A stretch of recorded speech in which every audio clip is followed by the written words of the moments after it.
दोस्तों आज पेश है तांडव। ये कवर चित्र है दोस्तों।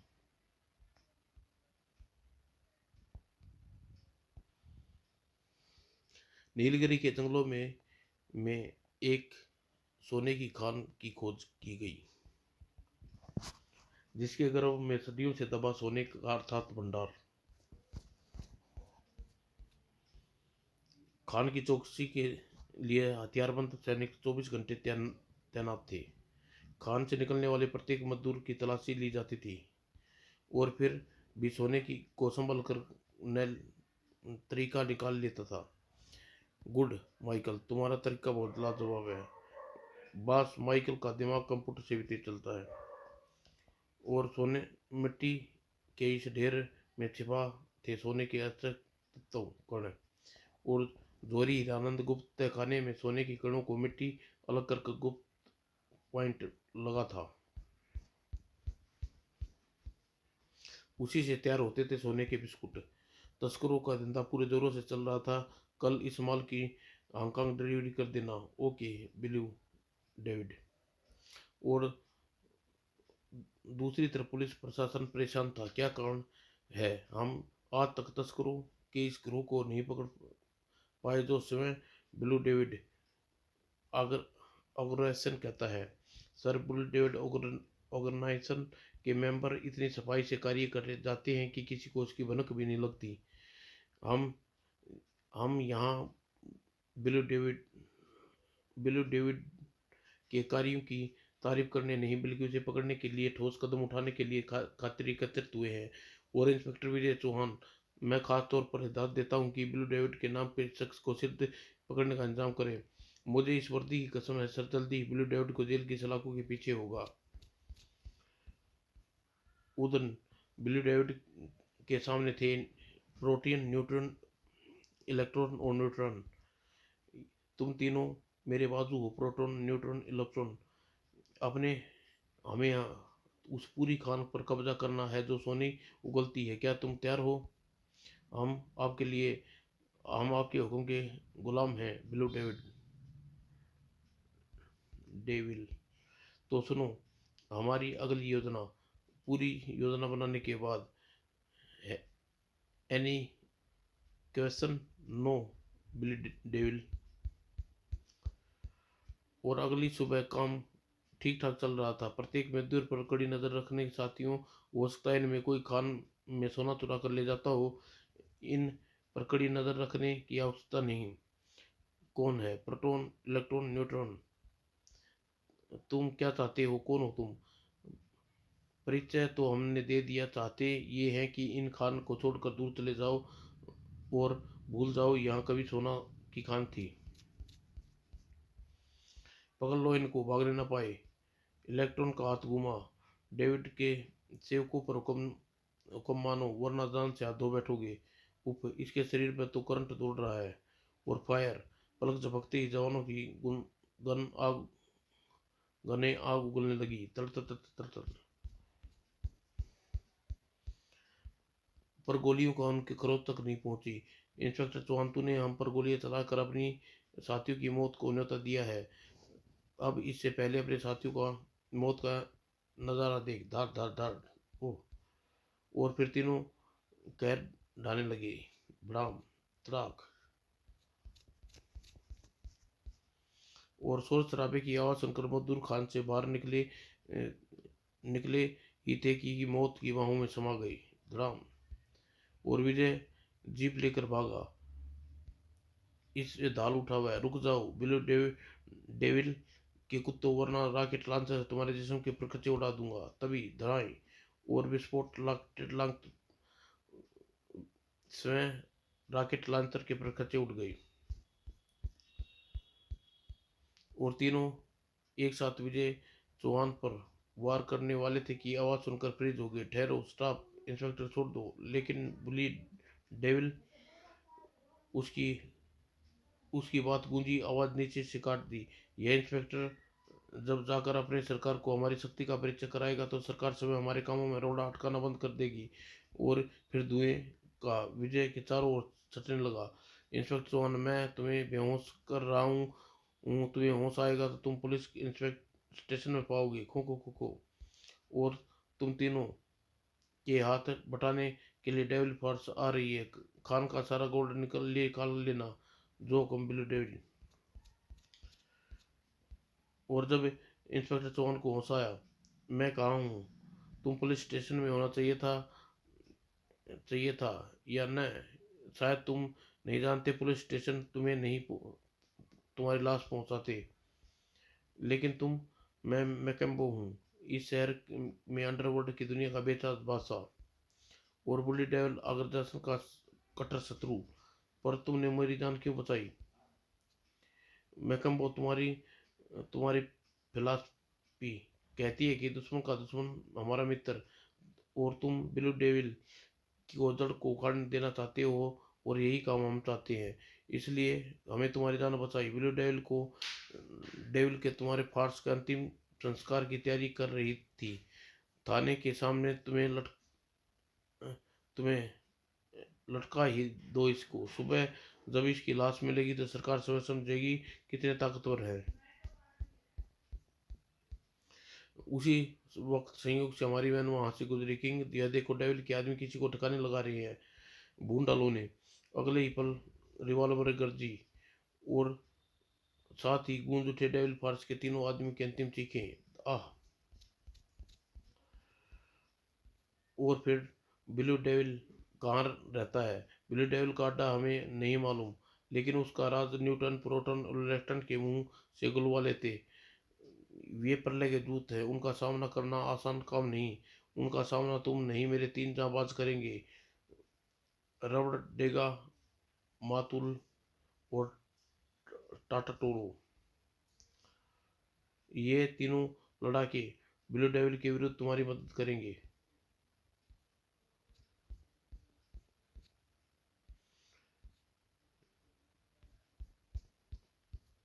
इन तीनों की शक्ति का परिचय तुम्हें जंग के मैदान में देखने को मिल जाएगा। मैं तुम्हारी गिरफ्तार कर सकता हूँ मैकम्बो, लेकिन कानून की नज़रों में तुम भी एक अपराधी हो। मुझे गिरफ्तार करने के बाद में सोचना, इंस्पेक्टर चौहान। इस वक्त तुम ब्लू डेविल की टक्कर लेनी है। और रबड़ डा इंस्पेक्टर की आंखों पर पट्टी बांध कर अड्डे से बाहर ले जाओ। तुम तीनों निशा निशान को कामयाब करके लौटना। मिशन को कामयाब। Okay, best of luck. और उड़ गए मंत्रालय। मैं नीलगिरी की जंगलों में बमबारी करने की इजाजत नहीं दे सकता, इससे वहां के आसपास के इलाका नष्ट हो जाएगा। लेकिन वित्त मंत्री, हमारे पास इसके अलावा कोई चारा नहीं है। 3 व्यक्तियों ने हमारे 50 जवानों को मौत की घाट उतार दिया। बम बम ब्लास्ट में खान को भी नुकसान पहुंचागा। खान की खुदाई फिर से शुरू कराई जा सकती है, लेकिन तुम पर्यावरण को फिर से स्वस्थ नहीं कर सकते। याद रखो, हिरोशिमा और नागासाकी बंजर जमीन आज भी अपने ऊपर गिराए हुए परमाणु बमों की कहानी कहती है। तो फिर मंत्री जी, हम यह भूल जाना पड़ेगा, नीलगिरी के जंगलों में कोई सोने की खान है नहीं। तुम पुलिस फोर्स की तादाद बढ़ा दो और गिरफ्तार करके की कोशिश करो। Yes sir. और उधर नीलगिरी खान में डेविड फार्स जुटी थी। आवाज से सब चौंके। यह आवाज किसी विस्फोट की है। हम ऊपर जाकर देखते हैं, तुम अपना काम करते रहो। और जो ही तीनों बाहर निकले, गिरा समय को चुपचाप हमारे हवाले कर दो। मैं वहां तुम्हारे जाओगे। लगता है कमिश्नर साहब, तुम्हें पेट्रोल पोटरान की शक्ति से परिचित नहीं हो। इस खान में हमारा तब तक कब्जा रहेगा जब तक एक एक सोने का कण है। यह ये इस तरह नहीं मानेंगे। फायर करो। Yes sir. और अगले ही पुल खुले सटेन गनों के मुंह, फिर तोपों के। मगर हे, इनका तो कुछ नहीं बिगड़ा। ये हमारी तरफ बढ़ रही है सर। फायर जारी रखो। प्रोटॉन ने परमाणु शक्ति जीपों का कबाड़ा बनाने लगी। बचो। और भागते सैनिकों पर इलेक्ट्रॉन की कड़क कड़क गाज की भांति गिरी। आ उधर रबे रबड़िंगा, मोमालू और टाटाटोरो, इंस्पेक्टर विजय चौहान लो तुम्हारी आंखों की पट्टी खोल दी है, मैं कहा हूँ। तुम इस वक्त किंग मंगोबो के हेलीकॉप्टर में हो, हमारा नीलगिरी की तरफ बढ़ रही है। लो तुम यह रबड़ की पोशाक पहन लो, तुम्हें इलेक्ट्रॉन और विद्युत का कोई असर नहीं पड़ेगा। और उधर अपने अड्डे पे बैठा ब्लू डेविल नीलगिरी में होने वाली युद्ध का नजारा ले रहा था। वह मेरे इन तीन इक्को ने मेरी उम्मीदों से ज्यादा ही कमाल दिखाया। तभी, अरे यह क्या हेलीकॉप्टर कैसा है, जरा इसके अंदर का दृश्य फोकस करो। उफ नो, ये मेरे प्रतिद्वंदी के आदमी है, विजय चौहान। साथ मेरे दो आदमी हैं, खत्म कर दो, करने पहुंचे हैं, आदमियों को खत्म करने पहुंचे हैं। उधर लाशों का बाजार के बीच में अकेला रह गया कमिश्नर राणा। इन्होंने मेरे सारे आदमियों को पल भर में मार दिया। कमिश्नर साहब, आपको कैसी मौत पसंद है? बिजली करंट से मरना चाहते हो, या बम के धमाकों से शरीर के परखचे उड़ाना चाहते हो, या फिर मेरी रिंग बेल्ट से निकलने वाले रैकेट से? हा हा हा। न, हम तीनों कमिश्नर को मारेंगे सरे। हम हम एक साथ वार करेंगे। और तीनों अगले ही पल कमिश्नर पर अपने हथियार का वार किया। मगर कमिश्नर तक पहुंच पाते इससे पहले ही एक चमत्कार हुआ। और पलक झपकते इलेक्ट्रॉन की हरकत में आया। यह कैसा चमत्कार है? अब अब तुम लोग युद्ध अब तुम लोग योद्धा की आमने सामने थे। अब तीनों पुलिस का साथ अच्छा नहीं किया। अच्छा बुरा हमारे किंग मैकम्बो को खुश खूब समझते हैं। तुम्हारी भलाई इसी में है कि तुम अपनी जगह छोड़कर यहाँ से दफा हो जाओ। इस बीच वह मजा आ गया खेल का। एक बार मेरे तीन आदमी दूसरी तरफ के मैकम्बो के ये तीन आदमी खत्म हो जाएं, मैकम्बो के अंडरवर्ल्ड की दुनिया से सदा के लिए नशो नाबूद हो जाएगा।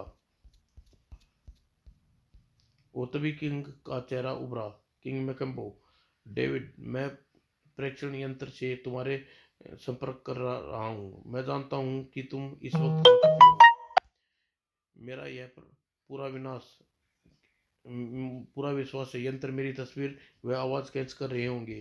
किंग, मैं तुम्हारी छवि अपनी स्क्रीन पर देख रहा हूँ, बोलो। डेविल, तुम्हारे खान में हथियार तुम खान को हथियाने का सपना छोड़ दो, वरना जान से हाथ धो बैठोगे। यूं, लेकिन सोने की खान तुम्हारे इलाके में पड़ती है। नहीं, इसलिए वह खान देश की धरोहर है। तुम जानते हो कि अपराधी होने के बावजूद भी मैं देश को कभी अपराध नहीं किया। केवल तुम्हारे चाहने से खान के सोने के भंडार हासिल करने का सपना छोड़ दूं, इतना मूर्ख नहीं हूं मैं। हाँ, अगर तुम चाहो तो 50-50 पार्टनर बन सकते हैं। हरगिज नहीं। अगर तुम्हारा लाल तुम्हारे सिर पर कफन बनेगा, मेरे तीन जाबाज तुम्हारे इस अरमान को मिट्टी में मिलाने के लिए खातिर पहुंच चुके हैं।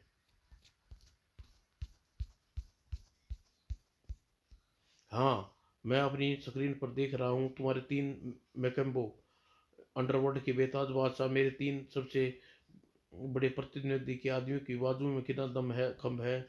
Net gate last. और नीलगिरी के जंगल में जंग का मैदान बना हुआ था। तुम्हारी इन विद्युत किरणों को रवेड़ा का कोई असर नहीं पड़ेगा। जिसका फैसला होने होगा इस सोने की की खान की किस्मत का। और रबड़ेगा एक जबरदस्त घूंसे ने इलेक्ट्रॉन के पांव उखाड़ दिए। और दूसरे और घातक वार न्यूटन पर मोमालू पर मोमालू, मेरे रॉकेट की गर्मी तुझे पिघला कर मिट्टी में मिला देगी। और मोमालू का मोम का शरीर अचानक पिघला। तू मुझे क्या पिघालेगा घोंचू? मैं खुद ही पिघल कर दिखाता हूँ। वो रॉकेट की मार से सांप बच गया। और मोमालू पलक झपकते ही फिर से खड़ा हो गया। और कमिश्नर ने चौहान, अब किसी आचार्य से कम न था। यह सब क्या हो रहा है इंस्पेक्टर चौहान? सर, दो भयंकर आपराधिक गुटों में जंग हो रही है। और प्रोटॉन टायरों से भिड़ भी हो रही थी। ओह टटारो की स्टील की बॉडी, तेरे बम्बों का कोई असर नहीं पड़ने वाला प्रोटॉन। यह सब क्या हम मूक दर्शन बने युद्ध का नजारा लें इंस्पेक्टर? नहीं सर, वह देखिए डेविड की फर्ज के अन्य व्यक्ति खान से बाहर निकल आ रहे हैं, उन पर उन्हें रोकते हैं। और कमिश्नर राणा और इंस्पेक्टर चौहान खान से निकलने वाले डेविड फॉरेस्ट के आदमियों को ठिकाने लगाने लगे। उप पोजीशन लो इंस्पेक्टर और कमिश्नर के बच्चे को ढूंढ डालो। और उधर इलेक्ट्रॉन उप इस पर तो मेरी विद्युत का कोई असर नहीं हो रहा है, मुक्का भी शायद बेसर करे। ओह, वज्र के प्रहार पर कोई प्रहार नहीं, बस कर ली ना अपने मन की पूरी, अब बारी है इलेक्ट्रॉन की। वो देखते देखते रबड़ के इलेक्ट्रॉन की तरफ बढ़ गया। इलेक्ट्रॉन, अब तुम्हारी मौत मौत को याद कर लो। और उसके साथ ही अपने में लपेट लेने लगा। ऊपर रबड़ेगा कि रबड़ की जकड़ मेरी सांस रोक रही है। ऊपर इलेक्ट्रॉन को मरना नहीं चाहते हो तो बताओ डेविल का अड्डा कहाँ है? और तभी इलेक्ट्रॉन के बटन दबाया, उसका पूरा शरीर भट्टी की तरह गर्म होने लगा। हाँ रबड़ेगा, अब तुम सिर्फ जान जाओगे कि मौत किसकी होगी। और रबड़ेगा को ऐसी आशा न थी। उप अगर यह इसी तरह गर्म होता रहा तो मेरा रबड़ का शरीर जल कर राख हो जाएगा।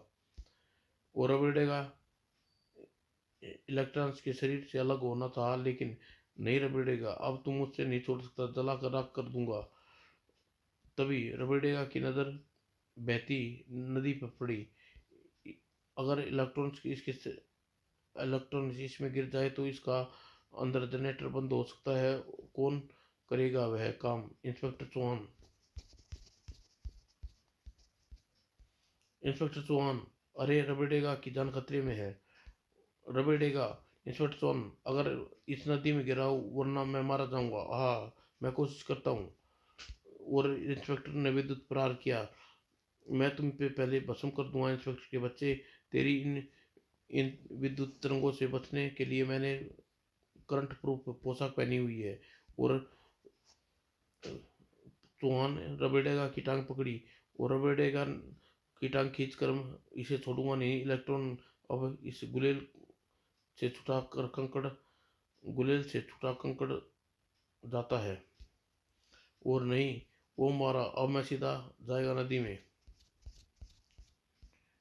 और फिर पानी के सफर से इलेक्ट्रॉन के अंदर चलने वाला जनरेटर फ्यूज उड़ गया। और तत्पश्चात धन्यवाद इंस्पेक्टर चौहान, अब यह तो मारा गया। आओ अब न्यूट्रॉन और प्रोटॉन को देखें। प्रोटॉन कमिश्नर साहब की ओर बढ़ रहा था। कमिश्नर, तूने हमारे इतने आदमी को मार डाला, तू अब नहीं बच सकता। तभी टायरों का घूसा पड़ा प्रोटॉन पर। पहले मुझसे निमट प्रोटॉन, और फिर दोनों भूखे गिद्धों की तरह भिड़ गए। ले संभाल मेरा प्रारो। गिरते गिरते भी टटारो ने प्रोटॉन का टांग पर जबरदस्त प्रहार किया। प्रोटॉन गिरते ही टायरों की छाती पर चढ़ गया। इसके मोखले से बम निकल कर तो दुश्मनों पर फेंकता था ना। और टायरों फौलादी हाथों ने प्रोटॉन की छाती का चीर डाला। अब मैं तेरा अंत हो गया। और अंतिम चीख मारकर प्रोटॉन सदा के लिए शांत हो गया। अब था न्यूट्रॉन। हा हा, मामागलू, न्यूटन अब तेरे टुकड़े टुकड़े कर देगा। और तलवार घूमी न्यूटन पर। ममालू, ममालू बचो, ममालू। और रबड़ेगा, टोटारो, तुम वहीं रुको जाओ, मैं इस शैतान को स्वयं निपट लूंगा। मैंने तेरे दो टुकड़े कर दिए हैं ममालू, न्यूटन के एक बार में। और ममालू स्वयं जुड़ गया। तुम्हारी तलवार मेरा कुछ नहीं बिगाड़ सकती न्यूटन, यह तो अपने आप जुड़ गया। और फिर मोमालू ने फेंकने लगा अपने शरीर से पिंगला गरम गरम खरोच मोम, खरोच खरोच कर। यह गरम गरम मोम तेरी खाल झुलसा देगा। आह, मैं जल गया। और मोमालू के मुंह में पिचकारी निकली और पिंगले मोम की। आए मेरा चेहरा, आए मेरा शरीर। और भयंकर क्रोध के मारे न्यूटन अपने चारों ओर बम वर्षा करने लगा। मैं सारे नीलगिरी जंगल को बम से बांट दूंगा। और धरती पर गिरकर प्रलय मचा पाते इससे पहले ही रबेड़ा का टटार उन चीते की भांति उछलकर लपक गलिए।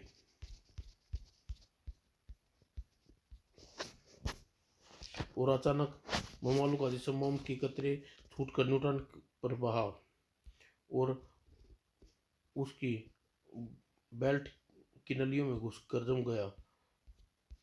और अगले ही पल बम रॉकेट छोटे न्यूटन ने बटन दबाया और बम उसके शरीर में फट गए और करण फोड़ विस्फोट के साथ ही उसके शरीर के प्रकचे उठ गए। वो मालूम क्या आइडिया मारा न्यूटन को मारने का। सब किंग मैकम्बो की कृपा है। यह किंग मैकम्बो कौन है तुहन? तरह इंस्पेक्टर ने मैकम्बो की मुलाकात की सारी बात बताई। ओ मगर मैकम्बो ने अपराध होने के बावजूद भी हमारी मदद क्यों की? क्योंकि मैकम्बो अपराधी होते हुए देश का बेहद प्यार है। वह अपने अपराधी जीवन में इतिहास में कभी मैकम्बो भारत को अपराध नहीं किया। वाह, तो हम उसे देशभक्त अपराधी कहेंगे चौहान। Yes sir. पर अभी भी एक समस्या है। ब्लू डेविल फिर से इस खान पर कब्जा करने की सोच सकता है। तभी एक आवाज गूंजी मानव कृति के समक्ष उभरी। हाँ, हरगिज नहीं कमिश्नर साहब। साहब, मैं ब्लू डेविल हूँ और ब्लू डेविल जिस काम में असफल हो जाता है दोबारा करने की नहीं सोचता। अब खान का सोना प्राप्त करने की बात नहीं सोचूंगा। अब एक बार फिर आऊंगा पूरी तैयारी के साथ। तब मैं कंपो को तुम्हारी सहायता नहीं कर सकेगा डेविल। फिर ब्लू डेविल का चेहरा धुंधला पड़ता चला गया। अभी मैं जा रहा हूँ यहाँ से, बिल के देश से भी मैं फिर आऊँगा। और अब मैं इजाज़त अब हमें भी इजाज़त दीजिए सर। ये भी अपराधी संगठन के लोग हैं, इनकी गिरफ्तारी का हुक्म नहीं देंगे आप? क्या चार्ज लगाऊंगा इन पर? देश के दुश्मनों को मारना। और तुम लोग कहीं नहीं जाओगे, तुम हमारे साथ। अगर तुम्हारे किंग मैकम्बो को समूचा देश भगत है तो इतना जरूर जानता होगा कि देश में तुम लोगों की कितनी जरूरत है। कि मैकम्बो स्क्रीन पर यह सब देख रहा था, अपनी आंखों में आंसू छलकाए और खुशी के आंसू।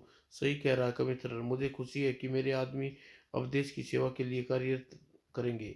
और अगले दिन फिर खुदाई पुन शुरू हो गई किसी वैज्ञानिक के। समाप्त दोस्तों।